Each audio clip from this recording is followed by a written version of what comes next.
Well, I'm going to kind of introduce and then we'll go through the fact that you were kind enough to come out with me and do this. And then we'll talk a little bit about our day and, you know, some of the things that you brought up through our conversation. Because I think you bring up some really valid points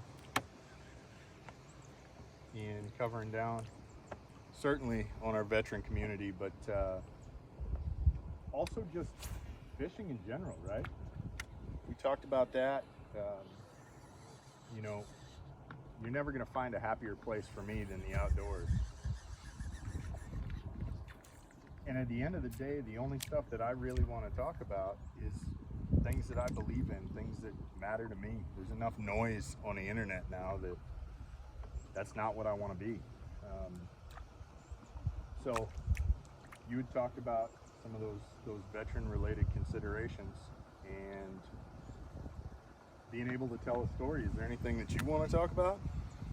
Well, the first time we went fishing, definitely. Which part of the adventure? I'd say,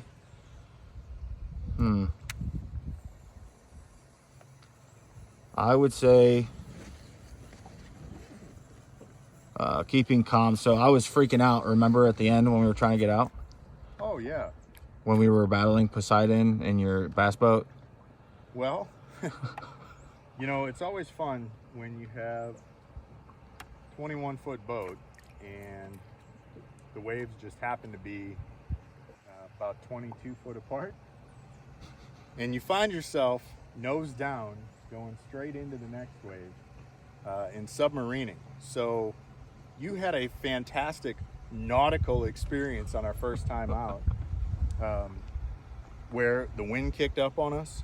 We had water coming in from two different directions, and it just created a perfect storm. And we came off 1 6-foot wave, the front end of the nose of the boat, buried down into the next one, and we drove through it. We weren't going over it. We drove through it, and then obviously we got that one under control.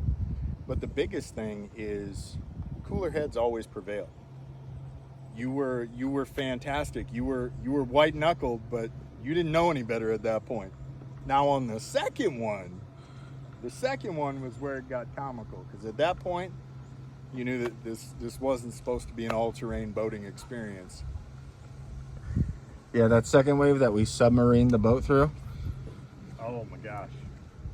It was definitely one of those days where we didn't have any choice but to get out of the water. Well, go ahead and miss one, why don't I?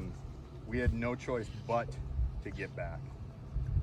And that's really how it boiled down. As we got out there, it was beautiful on the way out. And we did a decent job fishing. We had a good time doing it, other than almost falling off the boat. But then on that way back, with all of that wind and waves kicking up, it absolutely got nautical. So, you know, what you got to do in that experience is slow down, keep the nose up, so you can keep that boat from submarining again. But we had a couple of those early on that there was just no other way around it. There's a lot of guys, unfortunately, that get hurt real bad in those situations. The biggest thing, be calm. Doesn't matter what's going on. You know, we bent a prop today. Not a whole lot of point in getting excited if it's not life and death right then. All that excitement's going to do is mess you up. It's going to cloud your judgment, and it's going to force you to do things that you wouldn't otherwise do. So you were an absolute trooper that day, no question about it. But I think unfortunately probably left you with a couple of boat scars.